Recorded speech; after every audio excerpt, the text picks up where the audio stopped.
Kevin, so I was reading through your story and I found this one post in particular on X where you talked about how you bought a Porsche 911 Turbo. I'm not going to spoil the story and tell the audience what happens after that decision, but talk to me a little bit about where you were at that point in your life, career-wise, mentally, just some background. Yeah.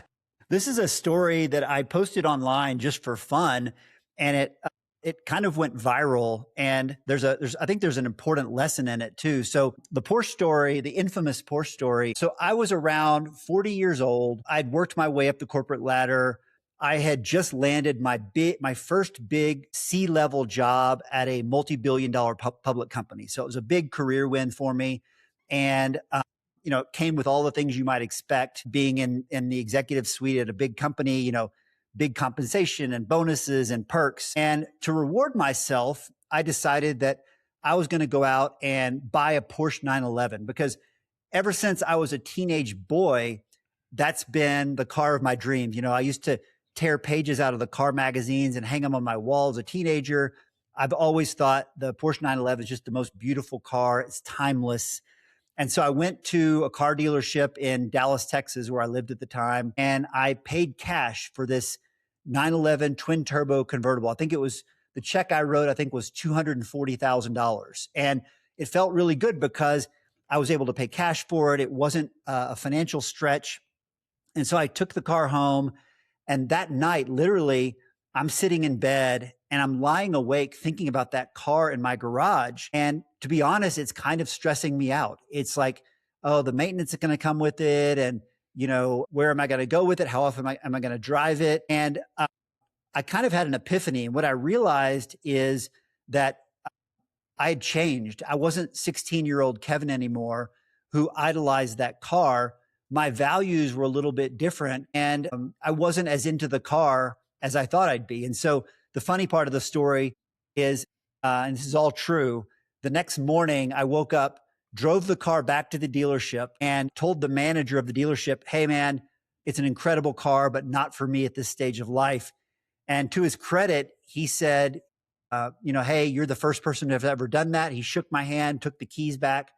And the lesson in that for me really was about minimalism. And, minimalism is a concept that is very misunderstood. Most people think minimalism is about living a monk-like existence or denying yourself of joy. And it's actually the opposite. Minimalism is about asking of everything in your life, does this bring me true joy? And what I realized with the car is it might have brought me joy when I was younger, but I'd moved on. And there were other things that were more important to me at that stage of life. And so that Porsche wasn't bringing me joy. In fact, it was creating stress. And so the idea of minimalism is remove things from your life that aren't bringing you joy to make room for more of what is. Okay, so some things to unpack here. I think a lot of people could resonate from that standpoint of buying that dream car. I myself, in high school, I always had the posters of the Lamborghinis, the Porsche Yeah. 911s. I think everyone can relate with that piece. So you talk about you getting this new job as a C-suite executive in Texas. When you return this car, do you start to unpack on your own, I guess, life from a career standpoint as well? Or were you happy with what you were doing at work at that time? Like, what exactly were you doing specifically? Yeah, great question, because I think what you're alluding to is that Porsche story is part of a bigger story for me. And there was a lot going on inside of me at the time. Ironically, I had worked my way all the way to the top of the corporate world and sort of started realizing that I had built a life that I didn't want. It turns out that the life that I wanted was quite different. And I wanted to live closer to nature because I've always been an outdoor guy. I'm a rock climber. And I realized that a lot of the things that I wanted were actually in conflict with the life that I had built, which was that of a, corporate executive. I had, big house in the suburbs, the fancy job for a day, at least I had the fancy car, all the perks and prestige. And that just wasn't the life I wanted. And it was the life I was told to build and by society. And I had never challenged that idea. And around that same time I bought the Porsche, I started challenging that idea of like, wait a minute, am I living my life or someone else's dream life? And so that was the beginning of a process that ultimately led to me rebooting my entire life. So I quit that fancy corporate job, moved my family to Boulder, Colorado, where I live now. And I can tell you that minimalism was a big part of it because I really simplified life down to the things that really matter to me. And I think hopefully this will resonate with your listeners that in our heart of hearts, for most people, the things we really want out of life are pretty darn simple. You know, I think most people want to feel a sense of freedom and control of how they're spending their time. I think people want to spend time with close friends and family. I think a lot of people, if you're like me, you want to spend time outside in nature and you want to be having fun adventures. You want to travel. And it turns out that to achieve those things, I didn't need the fancy corporate job anymore. So to talk about you talked about like your, I guess, way of living. It requires simplicity, control of your own life, minimalism. And you talked about challenging the idea of like the status quo. Before you got to that point where you enter that C-suite level type job in university, I think you went to UT from my understanding from my Yep. research. What was kind of your thought process during university? Like when I graduate, what exactly did you want to do at that Yeah. time when you were like seven or probably 21, 22 at that Yeah. time? Yeah. Well, it's another great question because I think some of this is a generational thing. So I'm a Gen Xer and Gen X is notorious. We are grinders. We put our head down and we get shit done. And that was my mindset. I believe it or not, like this was all when I came out of high school. I grew up in a small town in Texas.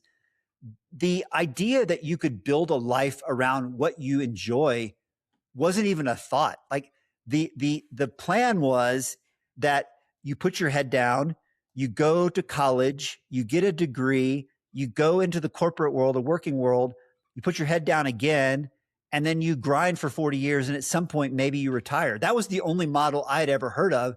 And I thought I was winning because I went to college, I got a degree in engineering with high honors, got a prestigious job right out of college. I was making rapid career progress. So I thought I was winning, even though looking back inside, I was really just following someone else's script or the script that society had given me. Inside, the person who I really was wanted very different things. And I never took the time to actually just stop and say, search my soul and ask myself, what do I really want out of life? By the way, that's one reason. That's kind of my whole message. If you follow me online, I write a lot on X. My whole message is be deliberate about what you're building. And I have this exercise called the ideal end state. That's a simple exercise for figuring out like what life do I actually want to build, and then align your actions with that. I was able to do that in a dramatic way pretty late in life, like in my mid 40s. I finally rebooted in a pretty but ideally, you don't have to go through that, Gabriel. Ideally, you can figure out at a much earlier age what kind of life you really want and then build toward that. And the key thing here is, build the life you want. Don't try to build someone else's idea of success. And it's different for everybody. That is a great point. And there's one piece here in particular where we talked about like you're a Gen X. I think you graduated from my understanding like 1994 from what I've seen online. But to your point, right? Like for Gen X, do you feel like it was just that that was the only option maybe you had at right out of college versus I think now the internet completely changed the dynamic where, people Sure. can, I guess, monetize off the things that they align with naturally? Or is it just like your family kind of told you, hey, this is the only way to do it? And No, it's things have changed dramatically. I mean, yeah, look, the internet, remote work, now AI, things were like in my era, the idea that you would come out of college and like do gig work or build your own business or do anything non-traditional, that people did. There was people who did that, but it was considered highly unusual. In fact, though they were sort of considered losers. That was kind of the vibe. Whereas if you're a winner, you go to college and you get a fancy degree and then you get a fancy job. And, it turns out, and that's great. That is, for some people, that is the best path. Like that's aligns with who they really want to be. For me, I've always been sort of an artist at heart. And so had I been more aware back then, I think I might have taken a different path. And it's hard to say, right? It's like I've got a great life today. So it's hard to second guess the path you took to get there. You know, But I think probably I could have avoided a lot of heartache. And you talk about the heartache and that one piece that you mentioned earlier about that the C-suite life did not fit to the life you wanted, right? Like, what exactly was it of that lifestyle in the C-suite that you weren't happy with? Like, kind of break down a normal day in those type of positions for yourself. Yeah. Well, it all boils down to the issue of identity, right? Mhm, And, you know, in that era, and it's even true today, and it's always been especially true for men, we're taught that our career should be our whole identity and that mhm, you have to choose between a great career and a great life. And I always, even when I was young, I did have this inner sense that that was just bullshit. Like, I, I never bought into this. I always felt like it's possible to have a great career and a great life and to build what I call a multidimensional identity where yes, work is important. I still work really hard today, but it's on my own terms and it's only a small part of my identity. The other parts of my mhm. identity are my writing, my family, my rock climbing, which is actually probably the biggest part of my identity today is my the time I spend outside with that community and exploring crags all over the world. And so that's really the problem I had with that corporate life is it sort of demands that work dominate your life. And and at the time before this was pre-remote work, it demanded commuting to an office and sitting in a soul crushing office for 8, 10, 12 hours a day. Interestingly, today I think it's actually way more possible to achieve balance while living a corporate life because if you've got a high paying remote job, you can sort of have it all. So, had remote work been a thing early in my career, that might have changed my path. But, I'm at a stage of life now and it's an earned thing that I kind of demand complete control of my schedule. And so for the silver lining of working my way at the corporate ladder is it provided the financial resources to gain the control I have now. And on top of those financial resources, what are some of those skill sets you learned? Because I've seen online that you've had success in rebranding in multiple different Yeah. businesses, different verticals. What are some of those things that you learned from those positions that you can implement to your current businesses at the Yeah. moment? Yeah. So, yeah, I didn't touch on my career at all, but the short version is I've done a whole lot because I ran really hard for a long time. So I guess if I have one claim to fame, it's I'm a marketing guy, and I'm the only chief marketing officer who has rebranded 3 public companies. Nobody else has done that. I'm pretty proud of that. Did some great work. I've also founded 4 companies, including I founded a company a year ago in the men's health category, and I've raised venture capital. I've had everything from failures to an IPO with one of them. And so I've done a heck of a lot over the course of my career. And that gave me the skills and the resources to now be very selective in what I do. So, like right now, I'm working across multiple companies. So, I do some fractional CMO work. So, where a company will pay me on a retainer to help out maybe a day a week. And that work is really fun because I can make a big impact with a short amount of time and it pays well. I've also got a small startup of my own called Bolt Health. I also do a lot of writing, but the key for me is I don't mind working hard, but every week when I look at my calendar on Sunday, what I have the freedom and the control to say, start with what days I'm going to do my outdoor stuff. And that's usually based on weather. And then the other like paid work stuff sort of fills in the gaps. And I have a lot of control over that. So it's pretty ideal. And again, I always have to emphasize, I'm 55. Like it doesn't happen overnight. It's a thing that's earned over time, but you're never going to get there if you don't get really clear on exactly what life you want. And for some people, they may really like the chase of going into an office every day and doing their 8 or 10 hours and coming home and having a separate family life. I like to mash everything together personally. And I sort of demand at this point in my life, control over my time, which I think is the ultimate luxury. And so that's my ideal life. I love that piece about the calendar of setting those things that are most important to you first. And I've heard Jesse Itzler also talk about this, where he puts in his family vacations. He does everything on the calendar first, and then he figures out the work piece after. And to that point, right? Like you have your hands in a lot of different things. You've done rebranding, you founded companies, you've raised VC, fractional CMO, you have Boat Health right now, and you talk about how you're very good at marketing. What is the silver lining specific, I guess, like details of what makes you really nuanced in marketing? Like, what do you understand that maybe most people don't? Yeah. Yeah, great question. By the way, you mentioned Jesse Itzler. I have his big ass calendar right behind me. If you're watching this Oh, on video, you can see it. wow. And so, literally, my wife and I, every year in January, we get the year's calendar, we put it on the wall right there, and we fill in all the big activities that for the family, the fun stuff and the stuff that's really important. And literally, the work fills in around that. Your question was really in regard to, like, what's my secret sauce or what makes me special. And I think I found a line of work that suits my natural skill set. So I mentioned earlier, I'm an artist at heart. I noticed even in school, in engineering school, that I wasn't as like, I didn't have the same analytical horsepower as some of my peers in engineering school, but I always had better ideas than them. I could think outside the box and kind of run circles around them. And so I think, it's really important in a career to find a career that aligns with your natural passion and your natural skill set. Otherwise, you're always swimming against the current. You want to be swimming with the current.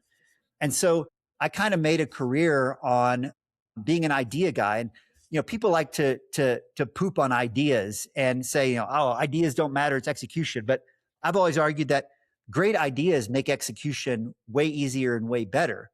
And so I found that because I'm a big thinker, a strategic thinker, the higher I worked up in the corporate world, the more effective I was, to the point where once I got into the C suite, that was my sweet spot, because that's what comes naturally to me, is like, determining vision, evangelizing ideas, inspiring a team to go take action.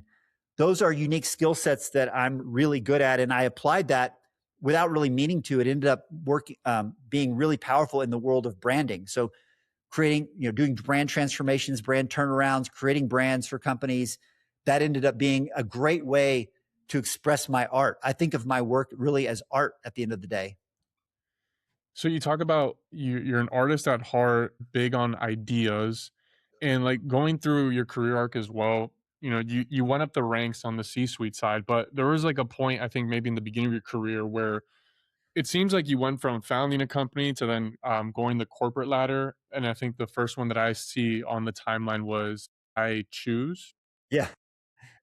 So talk to me a little bit about your logic there, because like the consensus for Gen X was, hey, like the way to build wealth is go through the corporate ladder, but you pivoted a little bit and decided to do something differently. Why is Oh, that? yeah. Well, it's a good insight. Nobody's asked me about I Choose in like 20 years. That was my first startup. And you have to remember, there's also, like, I'm an opportunist also. When I started my first startup, it was in the late 90s when the original .com boom was happening. It's similar to what's happening today with AI, where there was a lot of venture capital money available for great ideas. A buddy of mine and I raised $15 million, started this company. It actually ended up failing, punchline, give you a hint as to the punchline.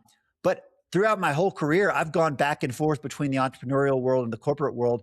I actually, and that's something I've done uniquely. I think you don't see that very often, but I actually genuinely enjoy both sides. I always joke that, like, I'll start a company, and then when that's done, when I exit or whatever, I have to go to the corporate world to give myself time to forget how painful startups are.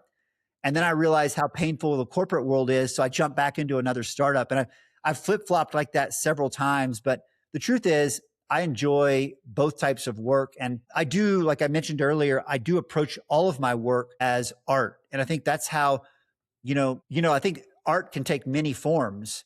And I think building businesses is a form. I think Elon Musk is an artist in a way.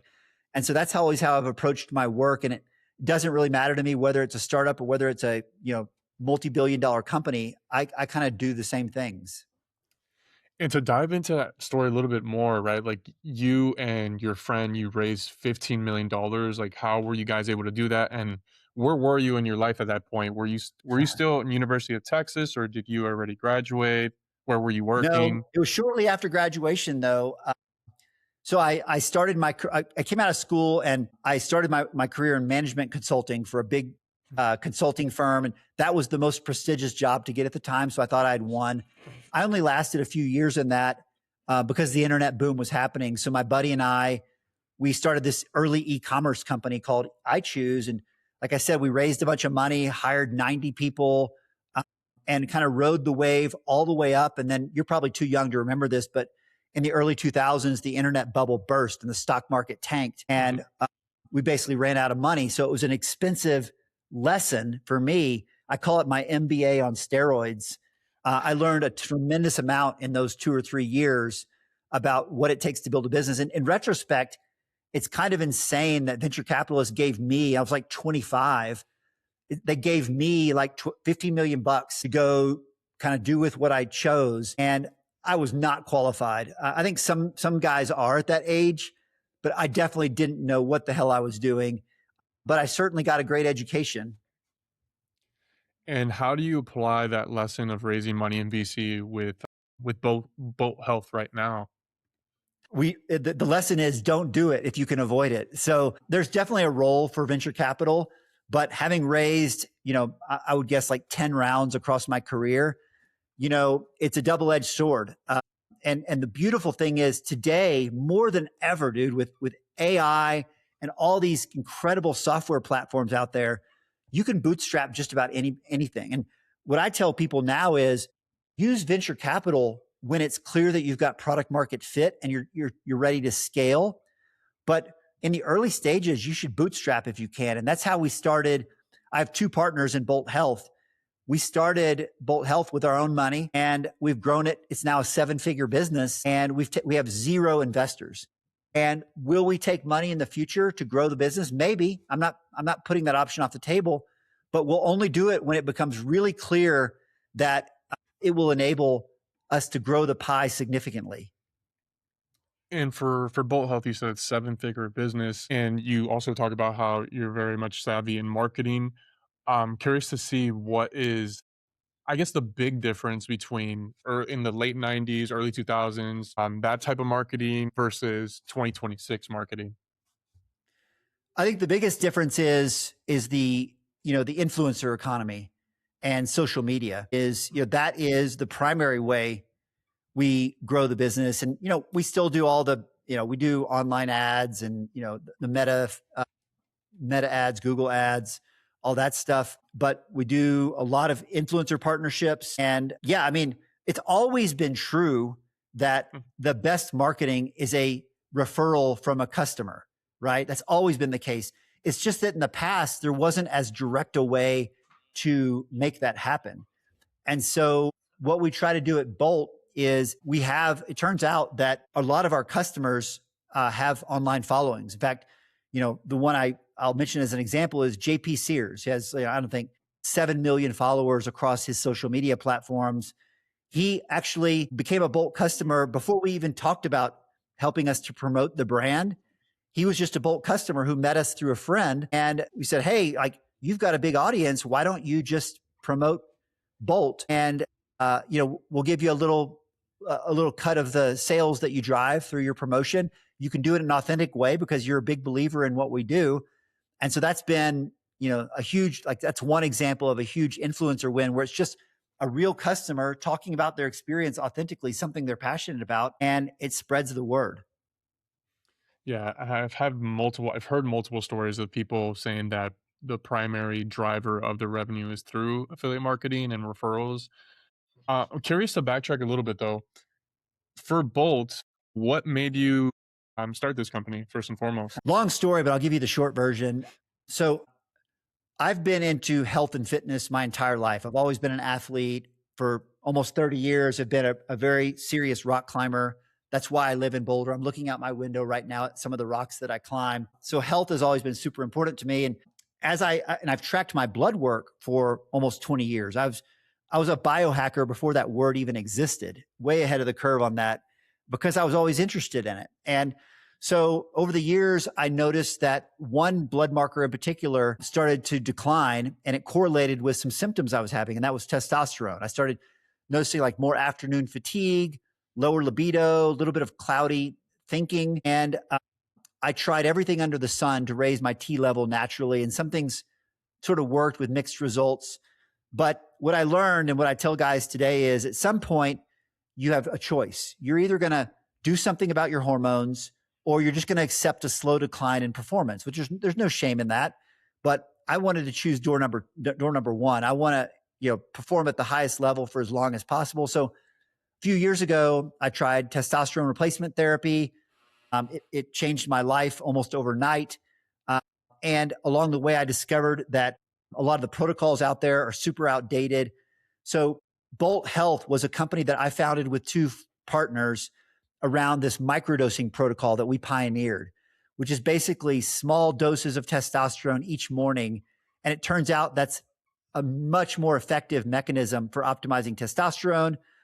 Testosterone and hormones in general are foundational to health. You will never have great health if your hormones are out of whack. And it's become an epidemic for a variety of reasons I won't get into. I could go on for an hour about this, but I won't get into all the reasons. Men's testosterone levels have dramatically declined, even for young guys like you. And so it's become an epidemic in this country among men. That's what Bolt is doing. We've now expanded out into peptides. We're about to launch Bolt for women. And really our differentiator is there's a lot of services out there that will sell you testosterone. They're what we call online pharmacies. They'll just write you a prescription and it's kind of do it yourself. We are very different. We're a clinic. So first and foremost, we are a national clinic that focuses on providing high quality medical care. The medications come second. We'll design a protocol to meet your health needs. But first and foremost, we're a medical clinic. You have a relationship with a real expert doctor. And it turns out that, the offshoot of that is we are more expensive than most of our competitors, but we rarely lose a customer because when customers are onboarded and they see the level of medical care that we provide and that they need, they're sold for life.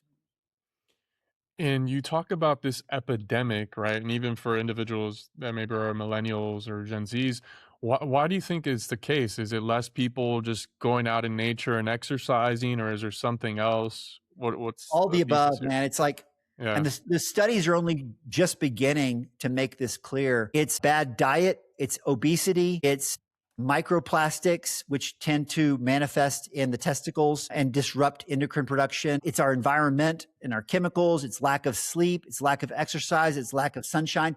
It's like a perfect storm. And the result could not be more clear is that men's T levels across all ages, across all age bands are down 50% since the 1980s. And it's having a much bigger impact on society than really we recognize. And it's having a devastating impact on men's health. I mean, you see it manifest as, low energy, low libido. Like even young guys, the rates of sex have gone down dramatically over the past 2 decades among young men. And so it's and the most important thing is first and foremost, men think about testosterone as like the muscle building hormone. And yes, it helps build lean muscle mass. First and foremost, testosterone is about brain health. And if you have low T, your cognition is impaired. Your mood is impaired. I can't tell you how many customers come to Bolt and they've been suffering from depression and anxiety and lack of confidence. And their doctors have put them on psych meds, basically antidepressants, anti-anxiety. Mhm. And that's not addressing the root cause. When we optimize their testosterone, in 90% of cases, they are able to stop the psych meds and they feel more optimistic. Their anxiety and depression melt away. They feel a new sense of confidence. That's actually the biggest win of optimizing your testosterone. No, I feel like this is something that doesn't get talked about enough. And I think especially people in their 20s and 30s, I think for men, we naturally feel like, oh, we don't have any issues, right? Like we just assume everything's okay with that. Now, Kevin, with everything that you've talked about, it seems like you're very, I guess, like analytical in the sense of like what you want your life to look like. You're very intentional. So, how does your life currently look like in terms of day to day, right? Like maybe you have some meetings, you rock climb. Talk to Yeah. me a little bit about what you do now. I love it when people ask me about my day to day routine because it's something that I'm quite proud of because it's hard earned. And I look forward to jumping out of bed every morning. So I'm an early riser. I usually get up at 5:30 or 6. My morning routine is sacrosanct. So my first couple hours are fixed. So I empty the dishwasher, which is my primary task in the household, but that's really a warm up for my stretching. I do about 10 minutes of stretching, mostly aimed at posterior chain. Then I make coffee, and then I sit down with my coffee and I read, usually on X, or used to be Twitter, for 10, 15 minutes. And then I write. And that writing block can be anywhere between 15 minutes and 2 hours, depending on how inspired I am. So that's sort of my morning routine.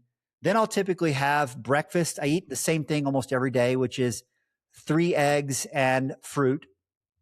Then I do a work block, and that work block is usually 2 to 3 hours of very intense, focused work. That usually takes me up to like 1 p.m. or so. And honestly, that's kind of the end of my kind of quote unquote work day.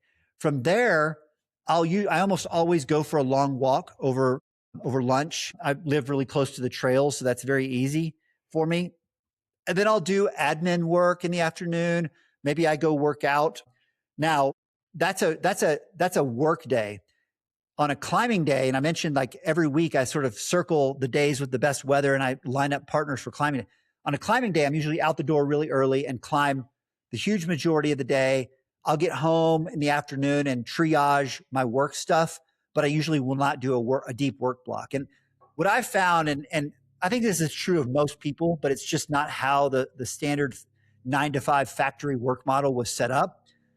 If you're doing, let's say, 3 or 4 3-hour deep work blocks a week, plus, some admin work to fill in the rest of the time, you can accomplish an insane amount. But the key is having those focused blocks of work. So you talked about a couple of things, right? Your morning routine for those that are interested. Again, it was the dishwasher, stretching, you drink some coffee, you go on X, you read a little bit there, you write, same breakfast, 3 eggs and fruit, and your work block around maybe stops around 1 p.m. Now, I guess the question that maybe most people are having is like, let's say they are in that 9 to 5 factory, right? Like they're Yep, in this life that they have to currently go to that 9 to 5 job Monday through Friday. What would be like one piece of advice for someone to maybe figure out a different a life, a more optimal life like yourself that you sure. could go rock climbing and do all the things you enjoy? Great question. And because trust me, I did that for 20 plus years. And I encourage people to think about it not as a overnight change, but as a spectrum. So the goal in life or in your career is when you start your career, you have no resources, you have no control over anything. You have to do what you have to do to pay the bills, put food on the table, and get ahead. But the goal should be to slowly gain bits of control of your life, so that, let's say, 10 years in, you've got a little bit of control. Maybe that means you can now work remotely, and which gains you back a ton of time so you can be present at home even if you're working. And then maybe you start blocking out days where you work half days, and then maybe you regain full days.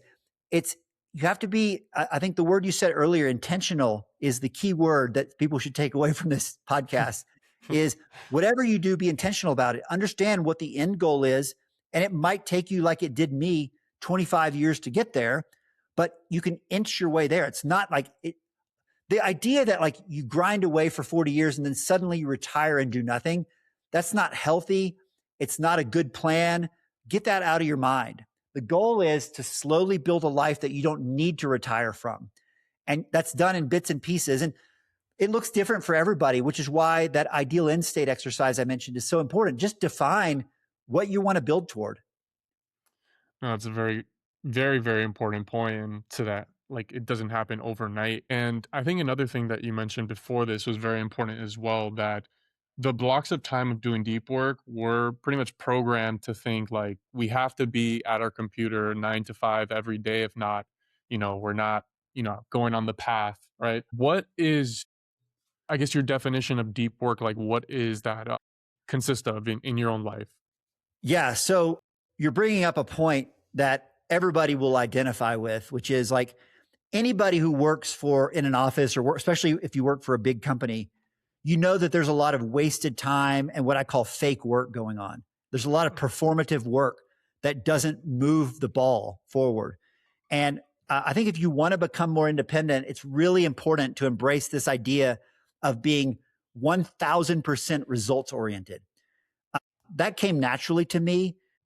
It's just like kind of my engineering mindset of whether I'm working for a big company or I have my own business or I'm independent like I am now, I only care about results. I don't care about optics or performative work. I only care about results. I'm ruthless about it. And so that's what deep work is. Deep work is work on things where you can really move the needle. It's the most important things. Ignore the unimportant things. Like those can be done in your spare time, like admin type tasks, but don't avoid the work. Do the hard work, the deep knowledge work. 3 hours of that, 3 to 4 times a week, you can build anything. I think that's a very important point of like the fake work. I remember in my first job, I had a realization a couple months in where I'm just like, I am doing the same thing over and over again just to keep myself occupied, but I'm not doing anything that's really, changing any results. And I sat down a weekend and I thought of different things like, oh, what if I build a macro on Microsoft Excel to do this a little bit faster? And then I started getting a little bit of recognition through that. But it was only through that realization of like, what am I actually doing with my time here? I'm just trying to keep occupied Yeah. and look like I'm, being busy. Totally. And grunt work is dead, man. I mean, in the age of AI can do the grunt work for you. It's massive leverage. So, what I said about these, the 3 hour deep work block is 10 times more true today and in the future than it was, in my era. And, because you get such leverage out of AI and AI rewards people who know what's important and how to get that leverage, how to move the needle. So it's a skill set that's developed over time. And again, I always want to emphasize over and over, you don't get there overnight. When you're young in your career, you don't have the luxury of just working on things that you think are the most important. That's something that you earn. Early on, you got to do what the boss man tells you to do. Hopefully, though, you make it clear to them that you're someone who delivers results, and therefore you earn the right to have a little bit more control over your workday. That piece that you just said right now, that AI rewards people know how to utilize leverage, I think is kind of click something in my mind right now. With your work on X, because that's how I found you. Do you consider this deep work, or there's certain components that are more so like admin type of work, or like how do you view X? Because I know you're very much on it consistently. Yeah. Is this deep Well, work? Is this admin work for you? I believe that nothing sharpens thinking like writing. And so for me, writing is not work for me. It's a joy. It's a personal joy. I make very little money from my writing. That's hopefully will change because I'm actually writing a book right now. But even then, the goal for the book is not to make a ton of money. The writing is a personal thing for me, but it also like when I finish my writing block in the morning, I'm usually like super inspired. My brain is turned on. I'm ready to go in my deep work block. I've seen a lot of people in different books also talk about how writing's so important. And for myself, I've been writing for 5 years on my email letter. And to your point as well, I don't make that much money off it, but it's something that I really do feel satisfied with it. But to add on, I guess, more, I mean, context, you're saying the writing for yourself enables you to have, I guess, like deeper sessions when you have these blocks of time? Or is there other things that, Yeah, no, you I know, mean, writing sparks creativity. It warms up your brain. It helps you process problems. Like the benefits are countless. It's like the number one thing I recommend. And by the way, important to point out, you don't have to be a good writer to write. All of the benefits of writing go to the writer. If anybody reads it, that's just gravy.